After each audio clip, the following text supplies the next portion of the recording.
जय हिंद दोस्तों। NTA UGC net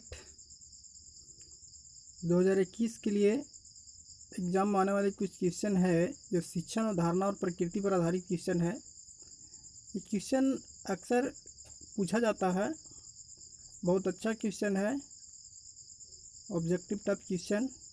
ऐसे प्रत्येक क्वेश्चन का आंसर देने की कोशिश करेंगे।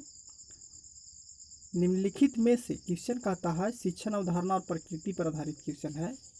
कहता निम्नलिखित में से कौन सा कक्षा शिक्षण का आधारभूत प्रतिमान है, बेसिक मॉडल।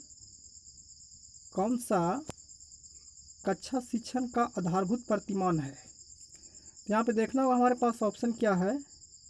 ऑप्शन है अधिगम का प्रतिमान, निर्देशात्मक प्रतिमान, या ए और बी दोनों है, या उपरोक्त में से कोई नहीं। तो इसका आंसर हम सिलेक्ट करेंगे कि कक्षा शिक्षण आधारभूत प्रतिमान हमारा है अधिगम का प्रतिमान और निर्देशात्मक प्रतिमान। तो आंसर हमारा हो जाएगा सी इज करेक्ट आंसर। अगला क्वेश्चन देखते हैं। अगला क्वेश्चन हमारा है, यदि कोई व्यक्ति एक शिक्षक बनना चाहता है तो उसके लिए आधारभूत आवश्यकता क्या है। ऐसा क्वेश्चन बीएड में भी पूछता है। बीएड का एग्ज़ाम, एंट्रेंस एग्ज़ाम होते हैं, बीएड का एग्ज़ाम होते हैं, उसमें पूछता है ऐसा क्वेश्चन, टेट वालों के लिए भी।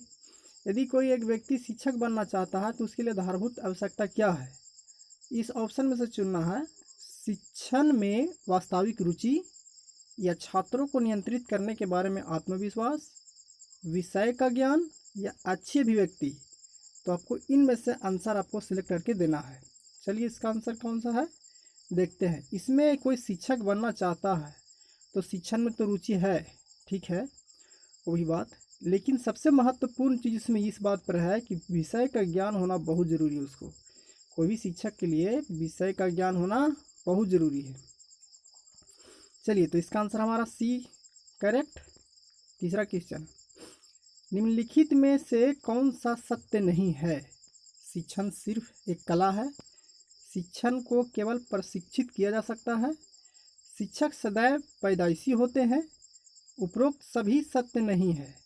देखिए इसमें शिक्षण सिर्फ एक कला तो है, शिक्षकों को केवल प्रशिक्षित किया जा सकता है। शिक्षक, इसमें से आपको कौन सा आंसर लगता है कि सही होगा, दीजिए। चलिए अपने मन में देने की कोशिश कीजिए। तो ये देखिए शिक्षण एक सिर्फ कला ही नहीं है, शिक्षण कुछ और भी है। शिक्षकों को केवल प्रशिक्षित ही नहीं किया जा सकता, शिक्षक पैदाइशी नहीं होते, ये तो बात तय है।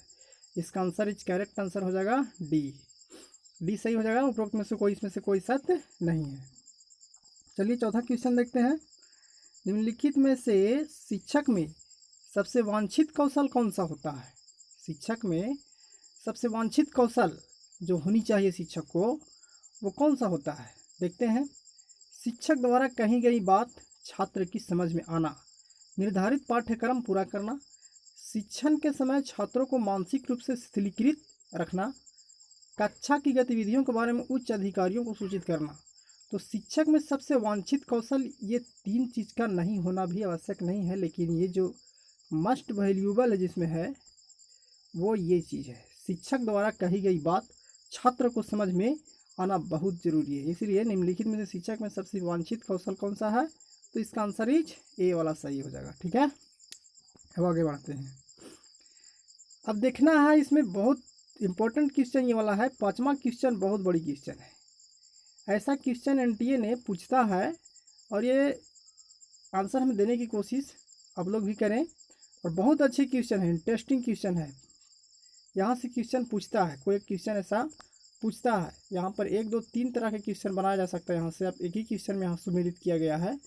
चलिए इस क्वेश्चन का आंसर देने की कोशिश। स्मृति स्तर का किसने किया है, ग्रहण शक्ति स्तर का किसने किया है, विचारशील स्तर को किसने क्यों दिया है, विचार दिया है इसका। तो इसमें से कूट में से आप लोग को पकड़ना है। तो इसका ऑप्शन कौन सा होगा, देखिए स्मृति स्तर हर्बर्ट, स्मृति स्तर हर्बर्ट, ग्रहण शक्ति स्तर मॉरिसन, विचारशील स्तर हंट। आपका आंसर इज ए सही है। डिटेल से इनके तीनों को विश्लेषण करेंगे हम अगले वीडियो में, ठीक है। स्मृति स्तर क्या है, ग्रहण शक्ति स्तर क्या है, विचारशील स्तर क्या है, इन तीनों को हम अगले वीडियो में बताएंगे बारी बारी से, ठीक है। तो अगला क्वेश्चन, छठा क्वेश्चन कहता है निम्नलिखित में से कौन सा शिक्षण के विभिन्न स्तरों का सही क्रम है। शिक्षण के विभिन्न स्तर देखना, स्मृति स्तर, बोध स्तर, चिंतनशील स्तर। बोध स्तर, स्मृति स्तर, चिंतनशील स्तर। चिंतनशील स्तर अभी हमने पढ़ा यहाँ ऊपर क्वेश्चन में, स्मृति स्तर, ग्रहण शक्ति स्तर, विचारशील स्तर। स्मृति स्तर, बोध स्तर, चिंतनशील स्तर। विचारशील स्तर या चिंतनशील स्तर, ग्रहण शक्ति स्तर, बोध स्तर। हमारा आंसर इज ए सही हो जाएगा, इसमें आंसर ए सही है। इसका हर्बर्ट बोध स्तर, मॉरिसन हंट है चिंतनशील स्तर, विचारशील स्तर। तो छठा क्वेश्चन का आंसर ये रहा। और अगला क्वेश्चन लाते हैं, तो यहाँ फिर से हम एक बार देखेंगे आठवां क्वेश्चन। आठवां क्वेश्चन कहता है निम्नलिखित में से कौन सी विधि प्रत्येक शिक्षक द्वारा प्रयोग करनी चाहिए। आठवां क्वेश्चन में कहता है निम्नलिखित में से कौन सी विधि प्रत्येक शिक्षक द्वारा प्रयोग करनी चाहिए।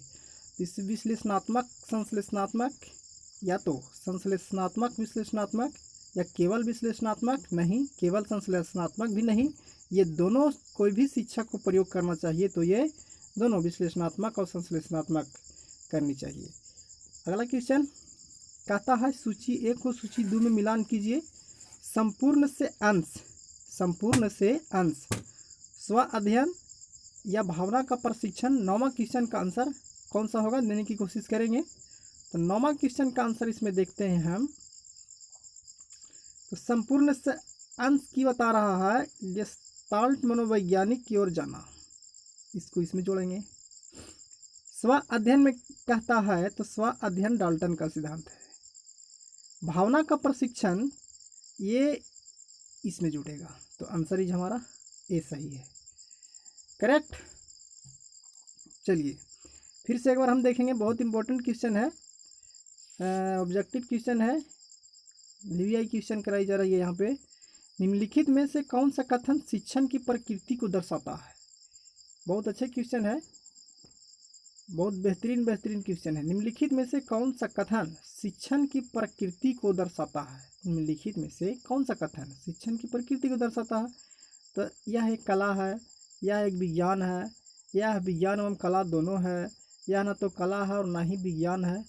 ये बताइए इसका आंसर, यह कला भी है शिक्षण, और शिक्षण एक विज्ञान भी है। तो आंसर इज सी, शिक्षण कला और विज्ञान दोनों है। चलिए तो अगला क्वेश्चन कहता है क्या कि निम्नलिखित में से कौन सा क्रम शिक्षण के 3 स्तरों को दर्शाता है। शिक्षण का स्मृति स्तर, शिक्षण का बोध स्तर, शिक्षण का चिंतनशील स्तर, या शिक्षण का पेडागोजिकल स्तर। तो यहाँ पे एक बार पीछे क्वेश्चन में हम लोग देख चुके हैं, 1 2 3 शायद ये दर्शाएगा, 1 2 3 शिक्षण स्तर, ये और ये और ये। तो आंसर भी इसमें है, ये ऑप्शन है इसमें है। ये हमने पढ़ा, ये पढ़ा और ये पढ़ा, इसमें मिला हमारा आंसर।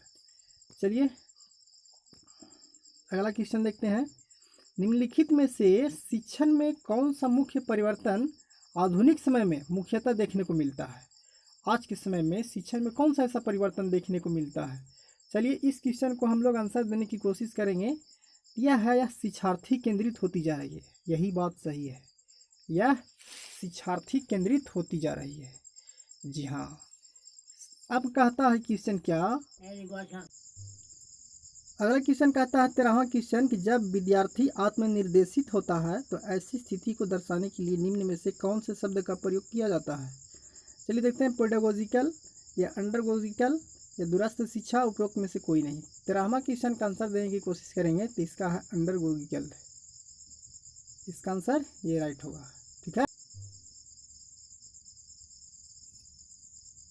क्वेश्चन नंबर 14 कहता है कि निर्देशात्मक उद्देश्य छात्रों के लिए लिखे जाते हैं। निर्देशात्मक उद्देश्य छात्रों के लिए लिखे जाते हैं जिसमें यह बताया जाता है कि छात्रों से क्या अपेक्षित है।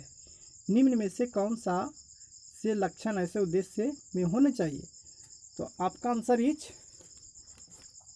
इसमें विशिष्ट होनी चाहिए, नमूदार होनी चाहिए, मापने योग्य होनी चाहिए। इसका आंसर कौन सा सही हो जाएगा आप हमारा।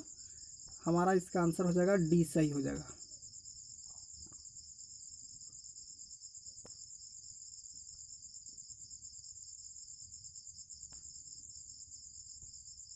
हमारा आंसर इसका डी सही हो जाएगा। चलिए तो फिर से एक बार अगला क्वेश्चन हम बनाते हैं।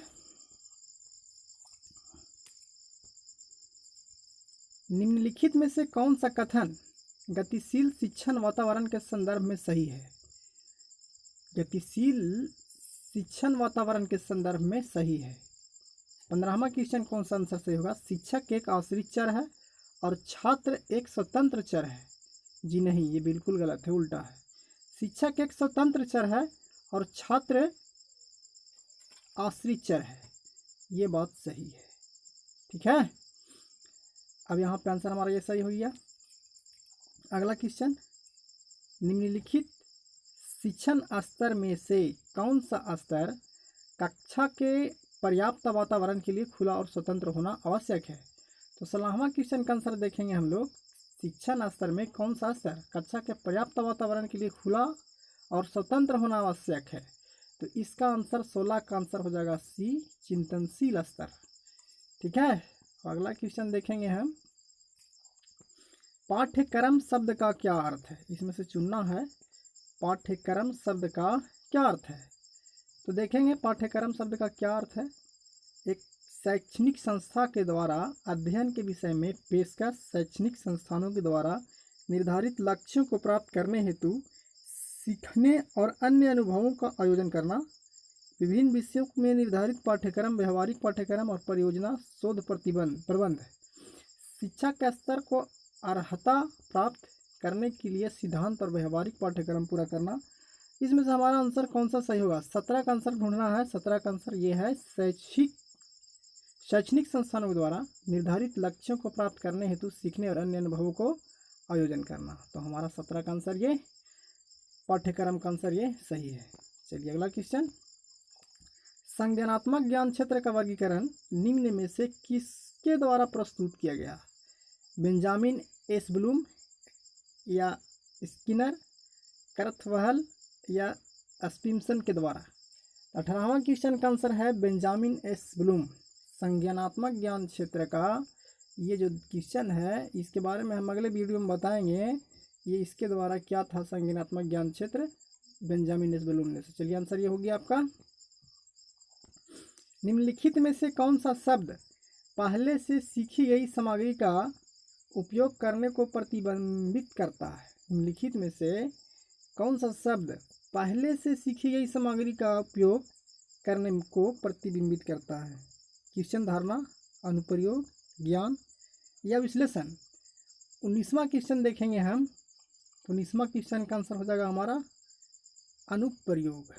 ठीक है, अब 20वां क्वेश्चन देखेंगे।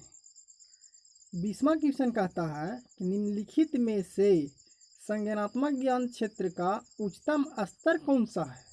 संज्ञानात्मक ज्ञान क्षेत्र का उच्चतम स्तर खोज रहा है, इसमें से कौन सा होगा? तो 20 का आंसर देखिए, उच्चतम स्तर देखिए इसका मूल्यांकन होता है। ठीक है, अब 21वां क्वेश्चन कहता है कि निम्नलिखित में से कौन सा विकल्प सत्तावादी स्तर पर शिक्षण को दर्शाता है? सत्तावादी देखिए, शिष्य केंद्रित, शिक्षक केंद्रित, मुख्य अध्यापक केंद्रित, अनुभवों के आधार पर। जी नहीं, इसका आंसर हो जाएगा ये शिक्षक केंद्रित। ये हमारा आंसर हो जाएगा सत्तावादी शिक्षा।